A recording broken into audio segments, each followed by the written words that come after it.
Happy birthday. Thank you. Happy birthday দাদি। বলছিলাম না স্পেশাল গিফট দিব। এই যে তোমার স্পেশাল গিফট। আমার দাদি সালাম করো। আরে না হ্যাপি বার্থডে দাদি। থ্যাংক ইউ বেটা। মাশাআল্লাহ মাশাআল্লাহ, কি সুন্দর দেখতে না? চলো তোমাকে পাপার সাথে পরিচয় করায় দিই। The responsibility. পাপা কোথায়? আচ্ছা, পার্টির ভিতর আছে। আচ্ছা। ওয়েট, আমাদের নাভিদ খানের ছেলে।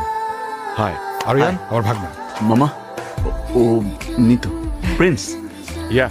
Meet my girlfriend Nitu. Oh, hi. আরে যাদের কোনো ফ্যামিলি ব্যাকগ্রাউন্ড নেই তাদেরকে কি বোঝাবো?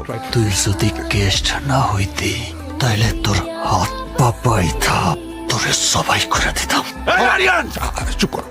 আমি নাভেদ খানের ছেলে। আমি যদি মুইতা দেই না এইরকম 4-5টা ভাইয়া এমনি ভাইসা যাইবো। আর তুই এই আনকালচার মেয়ের জন্য আমাকে ইনসাল্ট করলি।